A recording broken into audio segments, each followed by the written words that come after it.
Okay, my friends, it's Saturday, April 12th. There's a lot to go over. I want to talk about specifically an update of what I talked about yesterday to kind of correct the story with Kellogg. And so stay tuned for that. Let's start with this 1,240 Russians off the battlefield, 11 tanks, 7 armored fighting vehicles, 49 artillery systems, and 128 vehicles and fuel tanks. Now, that 128 vehicles and fuel tanks number, this has been consistently high. And it makes me wonder what's going to happen when we get to the next offensive. Like, how are they going to get into battle? And the next offensive, 3 to 6 month kind of Russian offensive, I think is going to be largely infantry assaults. That's what I hear from other sources. This isn't just a theory that I concoct out of my head. So it'll be interesting to see how fast this number goes up. And this number is going to go up to, well, let's talk about this in just a second. It's 1335 is an average for April. The fourth highest was 1354. And Sersky just talked about how since the start of 2025, Russians' losses in personnel have exceeded 140,000. Wow, 140,000 since January. So this number of 931,000 is going to tip 1 million by the end of May, more than likely if all things stay on track. Okay, so let's look at this. At night, Russia launched 88 Shahed drones, of which 56 were shot down. Another 24 were lost in location without negative consequences. Okay, so 56, and so about 8 of them got through, and they did some damage. So this morning, now I misread this when I first looked at it. So I saw the picture and then saw pharmaceuticals warehouse, and I thought, well, that's an odd thing for the Ukrainians to hit. What kind of military purpose is there in hitting the pharmaceuticals warehouse? And then I realized, oh, this morning Russian drones completely destroyed a major pharmaceuticals warehouse in Kyiv, incinerating stocks of medicines needed by the elderly and children. Yeah. Okay, so that's what was going on there. Again, the Ukrainians don't tend to strike these kinds of targets. The Russians, hospital, playground, school, those kind of things. Sure, may I have another, sir?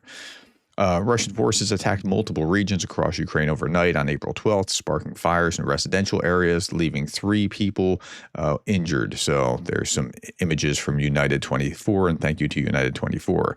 Today, 21-year-old Ukrainian fighter pilot Pavlov Ivanov was killed during a combat mission in an F-16. He died defending his country, brave and fearless. Look, the Ukrainians do take losses. Like, we can't just think it's just the Russian losses. When you go back and you look at these numbers, you got to think it's about maybe 2 to every 3 or so Ukrainians that are off the battlefield as well. It's very tragic to see the human cost here.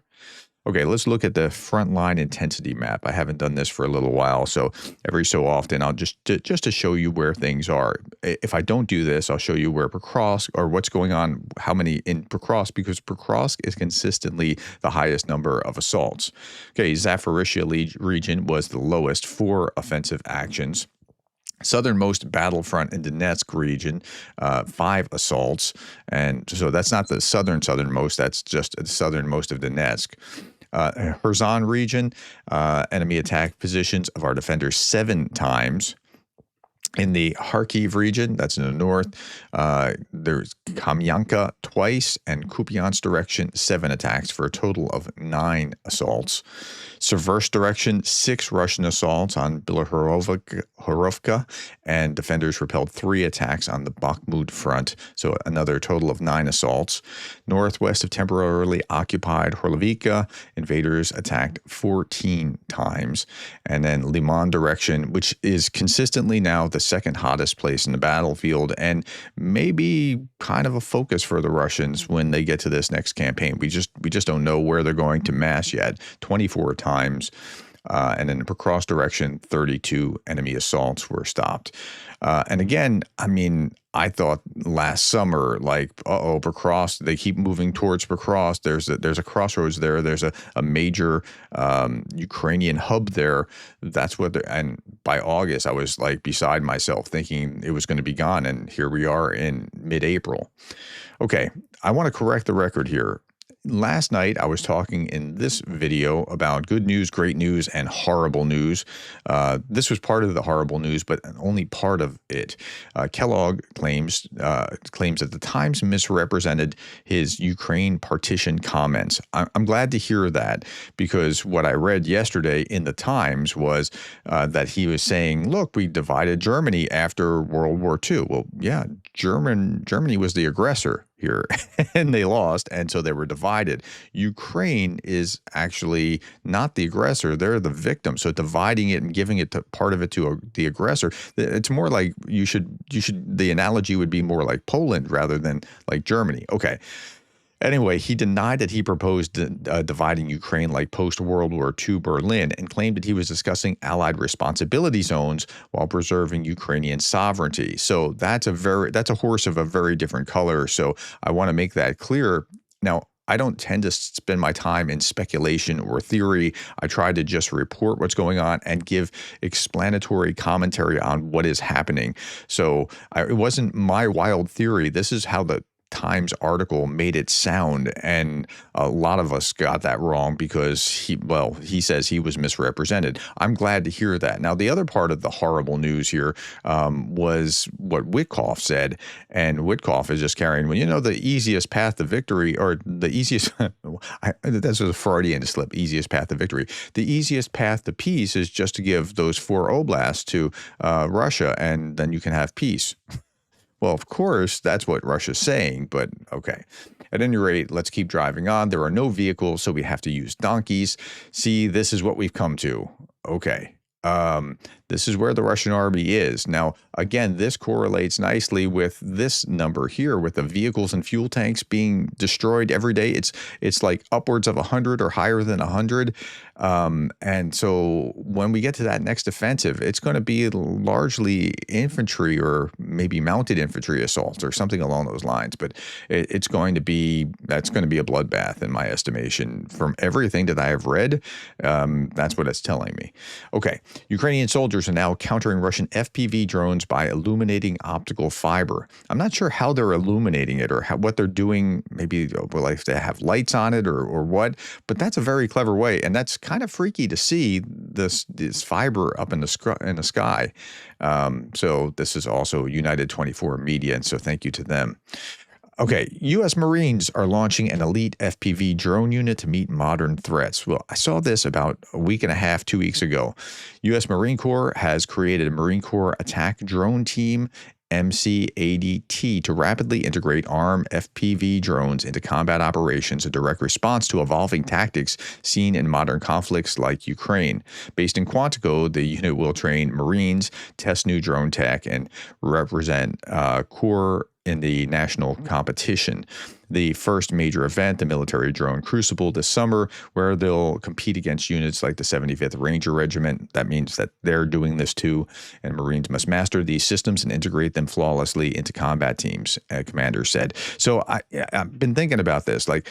So I read a lot, as you might guess. I'm actually putting together a class on elite teamwork, like just beyond how teamwork works, but how elite teams work. And so I've been reading a lot of books about Delta Force, Rangers, Special Forces, Special Operations Forces, Special Forces like Army Special Forces. The last one was just about Army Special Forces. And every time they're talking about what's going on in like Afghanistan or Iraq, which was the last big wars for the United States, I'm thinking well, what if drones do this? And of course, there were not the drone technology there 10, 15 years ago that what we're seeing right now. So it was different. And the next war will be very heavily based on drone technology. By the way, if you read a lot, I'm looking for a great book that really deals with how elite units teach or deal with teamwork. If you know of one,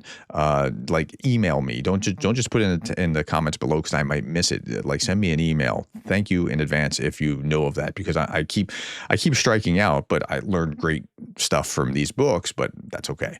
Okay, Kyiv to expand production of Shahed targeting interceptor drones. Successful testing. Ukraine has developed several interceptors and tested one of them in Kyiv Oblast over the last month, the minister says. And these interceptor drones are gaining the ability to intercept in a meaningful way. Like they're becoming very good at countering the other threats. Here's a shotgun-equipped drone from the 5th Assault Brigade of the Ukrainian Armed Forces. They hunt down quadcopters. That quadcopter is about to fall from the sky, and it's really interesting. Yep, there you go. You saw that. It's really interesting how this is progressing, and people like to see this kind of like shotgun drones, but it seems like it's a pretty hard thing to do because these quadcopters are very. It's almost like a hummingbird. Like they're just, they don't stay put. So at any rate, a drone operator, her name is Alia, who served in the Kazakh brigade, is the mother of 5 children. She received a touching message from her family. She's going to become a grandmother. Right? She's a drone operator. Okay. Alia's family wanted to share the special news. They sent a pink smoke canister that revealed a baby girl is coming. So there we are. Very happy to let the whole world know this news. And when my granddaughter grows up, I'll show her this footage. Grandmother is a drone operator. Yeah, I mean, you don't have to have a lot of muscle strength. You just have to, but you're in harm's way when you're a drone operator because other drone operators are hunting for you. Okay, just a quiet moment among a roaring war. And now I wanted to put this on here too, because I wanted to know, from which countries are you continuing your support from Ukraine? This is Defense of Ukraine putting this out, but I'd like to know what country you're from as well. So put that in the comments below, and thank you for that. Finally, my friends, I'll leave you with this. This is like a metaphor for how the war should have gone, and it hasn't. Let's just start with, this is Ukraine, this baby calf. This is, now the calf isn't fighting back a lot, so the metaphor isn't perfect, but this is Russia, this lion. And here's what happened in the video. Okay, you're about to see this. I'm going to turn the music off so we don't see that. And okay, so yeah, there's supposed to be something bigger. Now that could be the U.S., that could be the EU, that could be NATO coming to its aid. But of course, Russia keeps coming back at it. And yeah, and it needs defense until it is strong enough to be able to defend itself like this guy is. But Russia just keeps coming back and coming back and coming back. This is how this should have gone.